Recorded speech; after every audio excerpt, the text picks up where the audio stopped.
આ બધા સૂત્રમાં તમે આ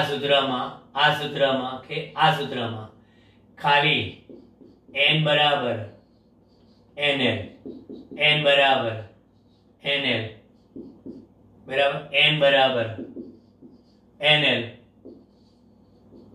મુકતા આવી જશે બધું 100% આવી જશે બરાબર. પણ આને યાદ કેમ રહે કે બેટા મોનિલ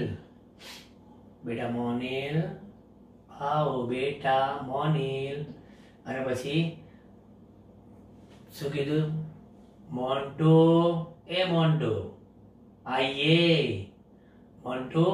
आइए और ले जाइए क्या तुम्हारा चुंबकीय फ्लक्स. मोन्टो आइए और ले जाइए तुम्हारा चुंबकीय फ्लक्स. અને ઘણા લોકો શું છે કોઈની આ વસ્તુ આપ્યા પછી ખબર ઘણા માગી લે.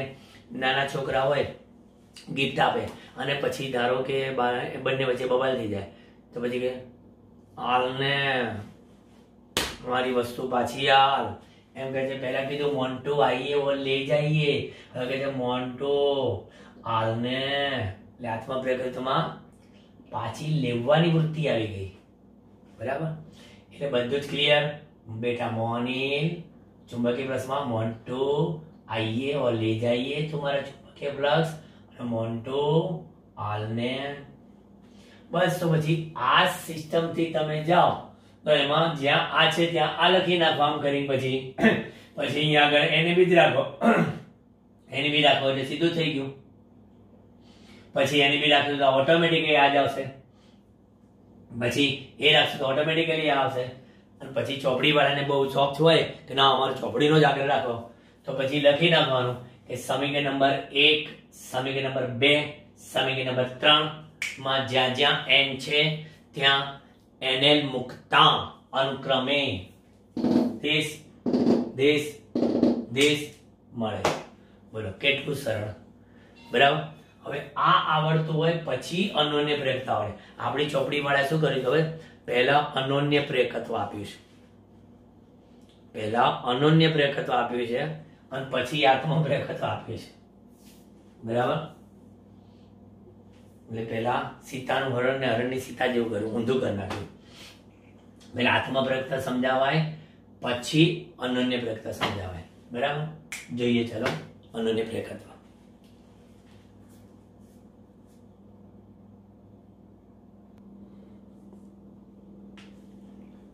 चलो थोड़ी आकृति दो राखी समय बचावा.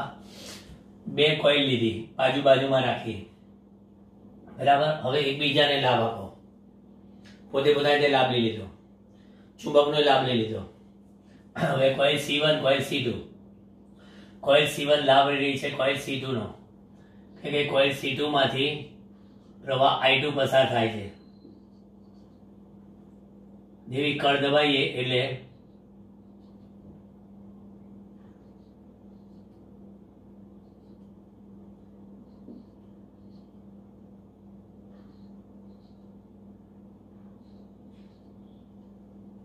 બરાબર. એટલે આનો S છેડો અને આ N છેડો બરાબર. એટલે બધી જ ક્ષેત્ર રેખાઓ જે છે એ આમ આવશે SCN બરાબર. અને આ રીતે ગઈ જો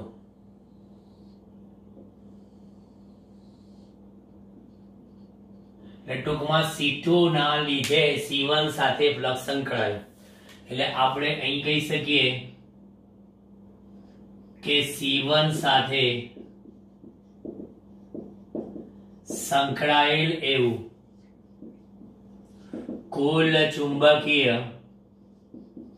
ફલકસ કેટલું તો કે N1 into ∅1 N1 ∅1 પણ N1 ∅1 ચલે છે શું છે પણ I2 છે. N1 પહેલા તો શું હતું કે પોતાનામાંથી પ્રવાહ પસાર કર્યો હતો, આના ઉપર ડિપેન્ડ છે. N1 ∅1 ચલે છે I2 એટલે સપ્રમાણતા દૂર કરશો એટલે શું આવશે? સપ્રમાણતા દૂર કરશો એટલે N1 equal to M of I2. પણ અહીંયા આગળ કોનું ખબર છે? આ અનન્ય પ્રેરકત્વ કહેવાય. જે એમને અનન્ય પ્રેરકત્વ, પણ કોનું? કે 1 નું 2 ના લીધે. જ્યાં M12 બરાબર ગુચડા C1 નું બરાબર ગુચડા C1 નું ગુચડા C2 ના લીધે ઉદ્ભવતું અનન્ય મ્યુચ્યુઅલ પ્રેરકત્વ. બરાબર. એટલે તમે અહીંયા આગળ M12 બરાબર લખો છો N1 ભાગ્યા I2. એટલે આમને લખવું હોય તો બીજા ગુચડામાંથી વહેતા એકમ પ્રવાહ દીઠ, બીજા ગુચડામાંથી વહેતા એકમ પ્રવાહ દીઠ પ્રથમ ગુચડા સાથે સંકળાયેલ કુલ ચુંબકીય ફ્લક્સને તે બે ગુચડાથી બનતા તંત્રનું અન્ય પ્રેરકત્વ કહેવાય. અહીંયા આગળ શું બોલ્યા હું? બીજા ગુચડામાંથી વહેતા એકમ પ્રવાહ દીઠ પ્રથમ ગુચડા સાથે સંકળાયેલ એવા કુલ ચુંબકીય ફ્લક્સ ને તે બે ગુચડાથી બનતા એવા તંત્રનું અનન્ય પ્રેરકત્વ કહેવાય. બરાબર. આ જ વસ્તુ પેલા માટે આવશે. એટલે આ બેટરી અહીંયા રાખો ને આ ગેલોનોમીટર અહીંયા જોડો તો N252 ચલે છે I1. N252 equal to M21 I1. मारे M21 बराबर N251 अपॉन I1. प्रथम गुजरातમાંથી વહેતા એકમ પ્રવાહ દીઠ બીજા ગુજરાત સાથે સંકળાયેલ કુલ ચુંબકીય ફ્લક્સ. વસ્તુ એક છે, આમ કાન પકડો કે તેમ કાન પકડો. પછી આપણે આગળ વધીએ આમાં કે અહીંયા આગળ d/dt law N151 equal to M12 di2/dt. પણ આને તો આપણે શું કહીએ છીએ? N151 એટલે -E1 M12 di2/dt. હવે જો પેલું પતી ગયું હતું આપણું આત્મા પ્રેરકત્વ એટલે આ ઈઝી લાગે. આ લોકો પહેલા સમજાયું સીધું -M12. આમાં પણ જોયો ફેરેડેના નિયમનું પાલન થયું અને લેન્ઝના નિયમનું પાલન થયું. અહીંયા બીજા ગુચડામાંથી વહેતા પ્રવાહના ફેરફારના એકમ દર દીઠ, બીજા ગુચડામાંથી વહેતા પ્રવાહના ફેરફારના એકમ દર દીઠ ઉદ્ભવતા પ્રથમ ગુચડામાં ઉદ્ભવતા બેક EMF ને તે તંત્રનું અનન્ય પ્રેરકત્વ કહેવાય. બરાબર. પરિપથનું કહીએ તો પરિપથનું અનન્ય પ્રેરકત્વ કહેવાય. હવે આપણે એક ઉદાહરણ આપવાનું છે કે કેવું ખબર છે? બે સમાન લંબાઈના સમઅક્ષીય એવા R1 અને R2, જ્યાં R2 is greater than R1, ત્રિજ્યા વાળા એકમ લંબાઈ દીઠ અનુક્રમે N1 અને N2 આટાવાળા તેમજ I1 અને I2 પ્રવાહધારિત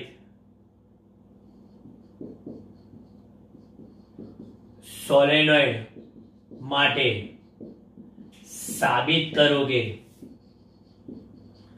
M12 બરાબર M21 M બરાબર, જેને રેસિપ્રોસિટી થિયરમ કહેવાય. રેસિપ્રોસિટી થિયરમ બંને સરખું આવવું જોઈએ. બરાબર. હવે સમઅક્ષીય કે આકૃતિ આપણે બતાવીએ આવી ગઈ.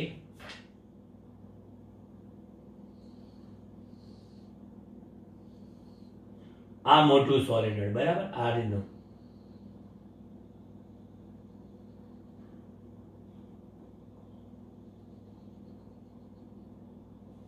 અને એની અંદર બીજું આવું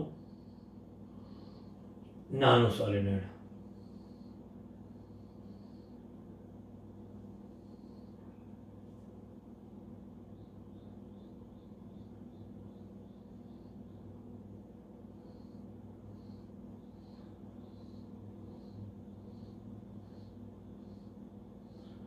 આ આપણા એકમ લંબાઈ દીઠ N1 આટા ધરાવતું. બરાબર. અને જે પેલું ફરતે છે એ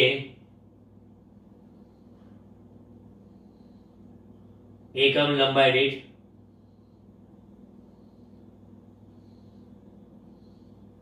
N2 આટા ધરાવતું.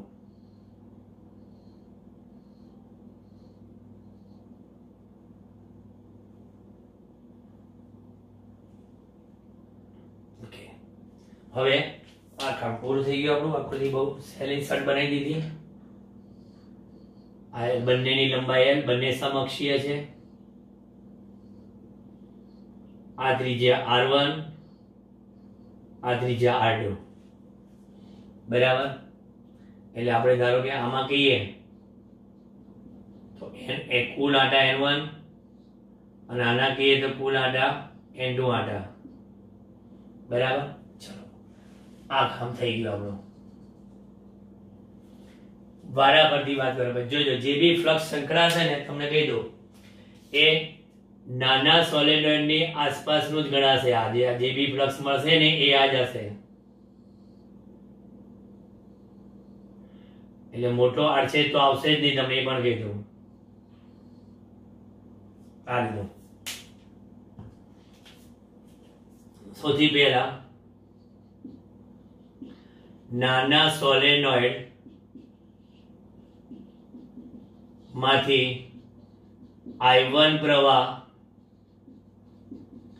પસાર કરતા તેની અંદર ઉદ્ભવતું ચુંબકીય ક્ષેત્ર B1 બરાબર μ0 N1 I1 લખાય. બરાબર. હવે કહે છે કે આ ચુંબકીય ક્ષેત્રના લીધે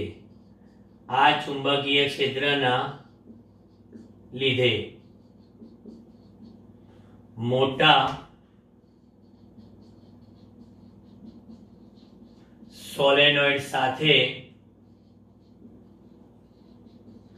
સંકળાયેલ એવું ચુંબકીય ફ્લક્સ. મોટા સોલેનોઇડ સાથે સંકળાયેલ ચુંબકીય ફ્લક્સ એટલે એ કયું N2-φ2. મોટાનું તો N2-φ2 થયું ને. મોટા સાથે સંકળાયેલ ચુંબકીય ફ્લક્સ N2-φ2. તો N2-φ2 બરાબર આપણે શું લખીએ? બોલો. મોટા સાથેનું સંકળાયેલ ચુંબકીય ફ્લક્સ બરાબર કહે છે કે એના આટા N2 બરાબર. તો ક્ષેત્રફળ મોટાનું લઈને લઈએ. બરાબર. ક્ષેત્રફળ કઈ લઈશું? પાઈ r1² ક્ષેત્રફળ. કેમ કે ભલે તમે મોટાનું ફ્લક્સ કહેશો પણ આડછેદ તો આ જ રહેવાનું એટલે પાઈ r1². બરાબર. અને ઇન્ટુ કયા? B1. હવે N2 એટલે N2 into L પાઈ r1² અને બી એટલે μ0 n1 into I1. તો તમને આ કુલ ફ્લક્સ કેટલું મળ્યું? N2/2 બરાબર μ0 પછી n1 into n2 pi r1 square into L into I1. જોજો ખાસ ધ્યાન રાખજો, આ n1 n2 આવી ગયા, ઓકે, આ L આવી ગયા, આ pi r square આવી ગયા, આ I1 આવી ગયા, ઓકે. આ કુલ ફ્લક્સ છે. તો માટે અનોન્ય પ્રેરકત્વ કેટલું? તો અનોન્ય પ્રેરકત્વ નાના લીધે મોટાનું છે એટલે M21 બરાબર તમે શું લખો છો કે M21 બરાબર N2/2 ભાગ્યા I1. N2/2 ભાગ્યા I1. તો તમારા M21 કેટલા મળે? I1 વડે ભગાઈ જશે. μ0 n1 n2 L pi r1 square. લો, આ એક સૂત્ર બની ગયું. હવે મોટા સોલેનોઇડ માંથી I2 પ્રવાહ પસાર કરતા તેની અંદર ઉદ્ભવતું બોલો ચુંબકીય ક્ષેત્ર શું આવશે? આ B1, તો અહીંયા આગળ B2, અહીંયા μ0, અહીંયા n2, અહીંયા I2. માટે નાના સોલેનોઇડ સાથે સંકળાયેલ ચુંબકીય ફ્લક્સ કયું? નાનું એટલે n1 ∅1 equal to n1 ક્ષેત્રફળ તો pi r1 સ્ક્વેર જ, પણ ચુંબકીય ક્ષેત્ર B2 એટલે કે n1 ∅1 n1 L લંબાઈ તો સરખી જ છે બરાબર into pi r1 square. B2 એટલે μ0 n2 I2, ઓકે. n1 ∅1 μ0 ને આગળ લઈ આવો, μ0 n1 n2 L pi r1 square અને I2. માટે ફરી પાછું લખીએ અહીંયા આગળ તંત્રનું અન્ય પ્રેરકત્વ. હવે આ કોનું? નાનાનું મોટાના લીધે નાનાનું ફ્લક્સ અને મોટાનો પ્રવાહ આવા દો. M12 બરાબર μ0 n1 n2 L into pi r1 square. આને સમીકરણ 1 કહો, આને સમીકરણ 2 કહો બરાબર. તો પછી એનો અર્થ એ થયો કે માટે સમીકરણ 1 અને સમીકરણ 2 પરથી M1 1 અને 2 પરથી M12 બરાબર M21 સમતુલ્ય M, જેને શું કહેવાય છે? રેસિપ્રોસિટી થિયરમ કહેવાય. બોલો, જેને રેસિપ્રોસિટી થિયરમ કહેવાય છે. બહુ જ કોન્શિયસલી ધ્યાન રાખવું પડે આમાં તમારે. અમારાથી ભૂલ થઈ શકે એવું નથી, પણ મને તો પેલી જે આપણી બીજી રીત બતાવી છે ને એ રીતે આ થાય. તો આ બધા નાના નાની ટપડીઓ લેવાની જરૂર નહીં બરાબર. અને અમે અહીંયા શું કહીએ, આનું નાનાનો આડછેદ સ્મોલ એ ને મોટાનો આડછેદ કેપિટલ એ. તો અહીંયા બંનેમાં સ્મોલ એ જ આડછેદ આવે બરાબર, કે જે બી ફ્લક્સ છે અક્ષની આજુબાજુનું છે બરાબર, એની બાજુ ગણતા નથી, કારણ કે નેટ ફ્લક્સ અંદર જ આવવાનું, નાનાના લીધે હોય કે મોટાને લીધે હોય બરાબર. હવે એક વસ્તુ તમને કહીશું કે જ્યાં આ M0 છે, આ જો તમે અલગ માધ્યમ મૂકી દો તો મ્યુ0 ની જગ્યા પર શું લખાઈ જાય ખબર છે? મ્યુ લખાઈ જાય. અને મ્યુ0 ની જગ્યા પર મ્યુ લખાઈ જાય, બરાબર, તો પછી તમને ખબર છે કે સાપેક્ષ પરમિએબિલિટી બરાબર શું? મ્યુ બાય મ્યુ0. મ્યુ બાય મ્યુ0 એટલે તમે મ્યુ મૂકો તો અહીંયા મ્યુ1 મ્યુ0 મૂકીને દાખલો ગણી શકાય. સેમ ઇન્ડક્ટન્સ માટે પણ એવું આવી શકે છે, તમે જે ચોપડીમાં જોશો. બરાબર, હવે ટ્રાન્સફોર્મરની થિયરી બાકી રહી, એ હવે નેક્સ્ટ લેક્ચરમાં. Okay, bye bye.